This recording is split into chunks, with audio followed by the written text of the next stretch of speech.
जी dear students, अब हम details चलेंगे towards the topic of deoxy ribo nucleic acid DNA की तरफ। और इससे पहले हम काफ़ी सारी चीज़ें डीएनए के बारे में पढ़ चुके हैं कि it is a polymer, it is a dual polymer, इसमें पॉलीन्यूक्लियोटाइड चेन्स होंगी और उसके अंदर हमने न्यूक्लियोटाइड की कंपोजिशन पढ़ी है कि डीऑक्सी राइबोस शुगर होगी, नाइट्रोजनस बेसिस में से एडेनिन, गुआनिन, साइटोसिन और थायमीन प्रेजेंट होंगी। और उसके बाद हमने ये पढ़ा था कि ये डीएनए कॉमनली कहां कहां पर सेल के अंदर प्रेजेंट होता है। अब यहां पर दो चीजें हम ब्रीफली डिस्कस करेंगे। एक तो ये कि जो पॉलीन्यूक्लियोटाइड की फॉर्मेशन है वो किस तरह से होती है, कौन सा बॉन्ड डेवलप होगा, और उसके साथ साथ हम ये देखेंगे कि इस डीएनए के मॉलिक्यूल का फिजिकल स्ट्रक्चर क्या है। We will briefly discuss about the scale model of DNA. तो सबसे पहले हम चलते हैं लिंकेज की तरफ कि डीएनए के अंदर जब न्यूक्लियोटाइड्स आपस में जुड़ेंगे तो उनके दरमियान फॉस्फोडाइएस्टर लिंकेज डेवलप होगा। आपने इसके नाम को समझ लेना है कि डाइएस्टर का मतलब है कि दो एस्टर लिंकेजेस, और उनके अंदर जो चीज कॉमन होगी that will be the phosphate group. हमने इससे पहले के लेक्चर्स में पढ़ा हुआ है कि दो न्यूक्लियोटाइड्स में से एक की कार्बन नंबर 5 और दूसरे की कार्बन नंबर 3 के साथ ये लिंकेज डेवलप होगा।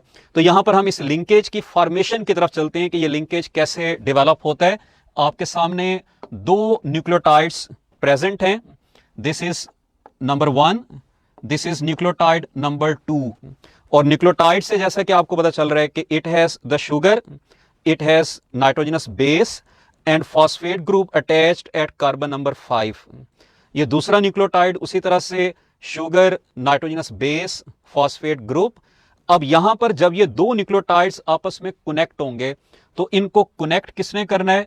इस फॉस्फेट ग्रुप ने, that is attached eight carbon number 5 of one nucleotide. और दूसरे न्यूक्लियोटाइड की कार्बन नंबर 3 के साथ इसने कनेक्ट होना है। अब ये कैसे कनेक्ट होगा कि फॉस्फेट ग्रुप के अंदर मौजूद OH ग्रुप इस शुगर की OH ग्रुप के साथ रिएक्ट करेगा। यहां से H और OH रिलीज होंगे। ये H और OH दोनों कंबाइन करके डेवलप करेंगे वाटर के मॉलिक्यूल को। तो इसलिए आपने ये याद रखना है कि जब ये दो न्यूक्लियोटाइड्स आपस में रिएक्ट करेंगे तो वाटर का मॉलिक्यूल रिलीज होगा।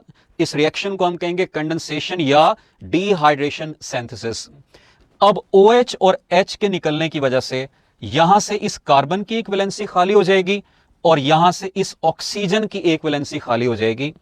तो ये ऑक्सीजन इस कार्बन के साथ लिंक हो जाएगी और जो लिंकेज डेवलप होगा अगेन इसको हम कहेंगे POC लिंक, या हम इसको कहेंगे एस्टर लिंकेज। तो अब यहां पर एक्चुअली दो एस्टर लिंकेजेस हैं। एक एस्टर लिंकेज ये है जिसको हम POC कह रहे हैं, और दूसरा एस्टर लिंकेज ये है, इसको भी हम POC लिंक कह रहे हैं।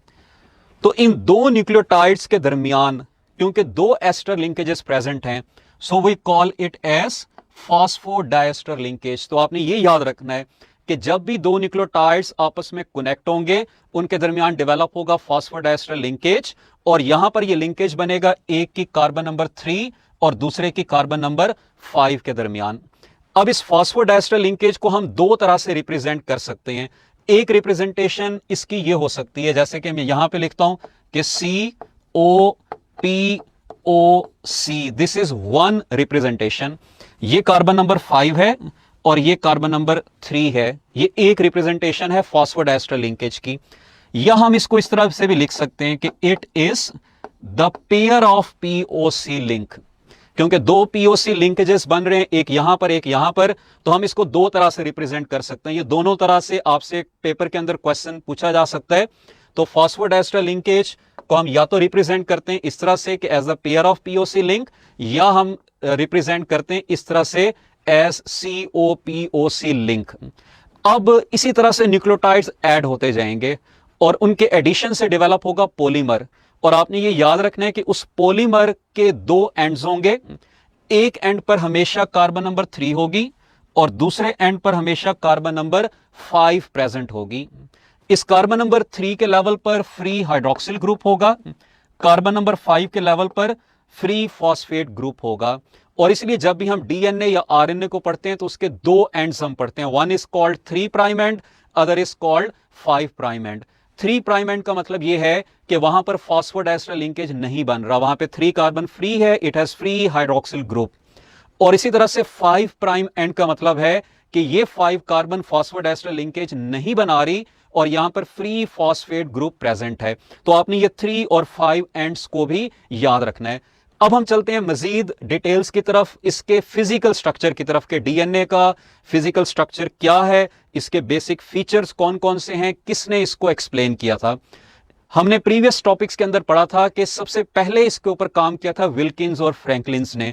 दे प्रेजेंटेड एक्सरे डिफ्रैक्शन एनालिसिस, और उसको बेस बनाकर दो साइंटिस्ट वेटसन और क्रिक ने मॉडल प्रेजेंट किया था, जिसको हम कहते हैं स्केल मॉडल ऑफ डीएनए, या हम इसको कहते हैं Watson and Crick's model of DNA.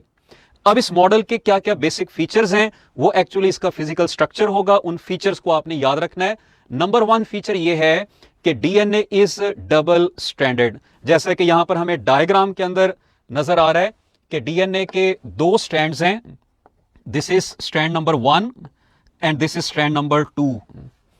और ये दोनों स्ट्रैंड्स क्या हैं, ये पॉलीन्यूक्लियोटाइड चेन्स हैं।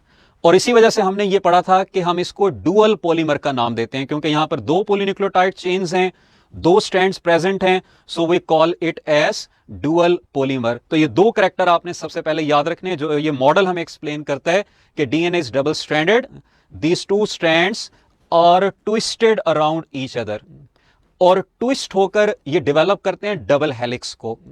यहां पे ये जो कंप्लीट इसकी फॉर्म है, इसको हम कह रहे हैं डबल हेलिक्स। डबल हेलिक्स का मतलब क्या है कि there are 2 helices which are coiled around each other, और वो 2 हेलिसेस कौन से हैं, दीज आर एक्चुअली 2 स्ट्रैंड्स और 2 पॉलीन्यूक्लियोटाइड चेन्स। ये जो 2 हेलिसेस हैं, these are held together by the hydrogen bonds, और ये हाइड्रोजन बॉन्ड्स किसके दरमियान डेवलप होते हैं, बिटवीन द नाइट्रोजिनस बेसिस। और इसलिए आपने ये अगला करैक्टर याद रखना है कि यहां पर जो नाइट्रोजिनस बेसिस हैं, ये कंप्लीमेंट्री फॉर्म में होंगी, और ये दोनों स्ट्रैंड्स एंटी पैरेलल होंगे। अब हम इन दोनों वर्ड्स को सबसे पहले समझ लेते हैं कि एंटी पैरेलल अरेंजमेंट हम किसको कहते हैं और कंप्लीमेंट्री अरेंजमेंट हम किसको कहते हैं। पहले मैं एंटी पैरेलल अरेंजमेंट की तरफ आ जाता हूं। जैसा कि मैंने आपको कहा है कि डीएनए के 2 स्ट्रैंड्स हैं, और इन दोनों स्ट्रैंड्स की कंस्ट्रक्शन होती है अपोजिट डायरेक्शन में। जैसे कि आपको यहां पर एरोस से पता चल रहा है कि एक स्ट्रैंड को हमने इस डायरेक्शन में रिप्रेजेंट किया है, दूसरे स्ट्रैंड को हमने इस डायरेक्शन में रिप्रेजेंट किया है। अगर एक स्ट्रैंड का यहां पर 3 प्राइम एंड होगा, तो उसके सामने जो दूसरा स्ट्रैंड है उसका 5 प्राइम एंड प्रेजेंट होगा। इसी तरह यहां पे अपोजिट हो जाएगा कि अगर यहां पर इसका 3 प्राइम एंड है तो इसका 5 प्राइम एंड होगा। और जैसा कि हमने पढ़ा था कि 3 प्राइम एंड पर फ्री हाइड्रोक्सिल ग्रुप प्रेजेंट होता है, 5 प्राइम एंड पर फ्री फॉस्फेट ग्रुप प्रेजेंट होता है।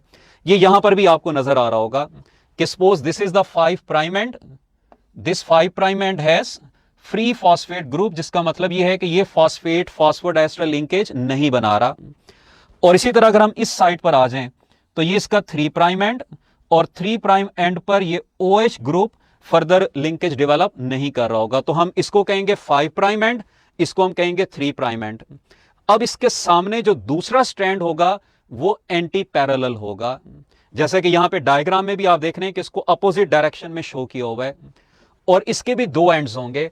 इस 5 प्राइम एंड के सामने इस स्ट्रैंड का 3 प्राइम एंड होगा विद फ्री हाइड्रोक्सिल ग्रुप, और इसी तरह से इस 3 एंड के सामने यहां पर इसका 5 प्राइम एंड होगा विद फ्री फॉस्फेट ग्रुप।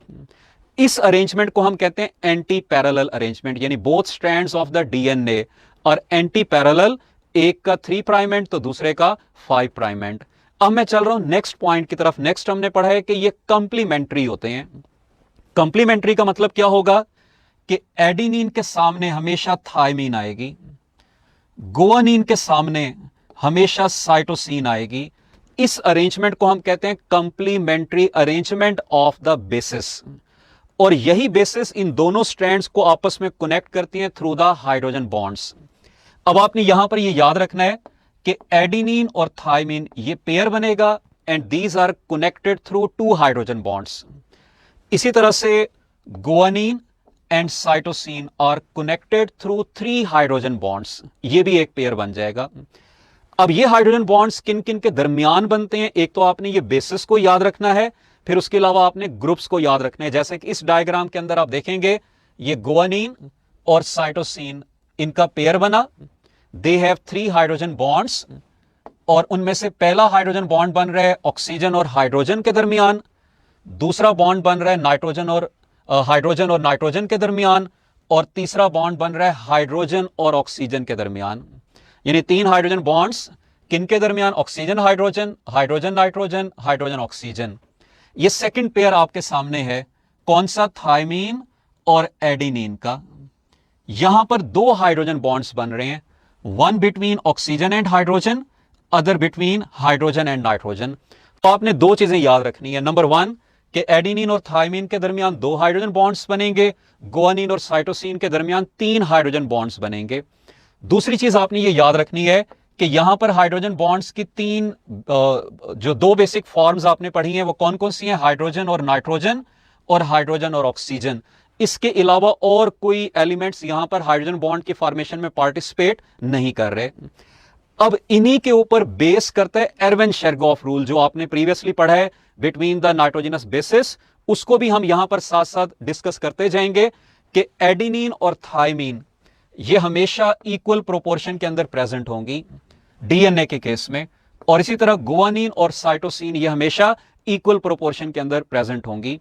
अब यहां पर देख रहे हैं कि ये प्योरीन है, ये पारिमिडीन है, ये प्योरीन है, ये पारिमिडीन है, तो हम ये भी निकाल सकते हैं कि प्योरीन्स और पारिमिडीन्स ये इक्वल प्रोपोर्शन के अंदर प्रेजेंट होंगी।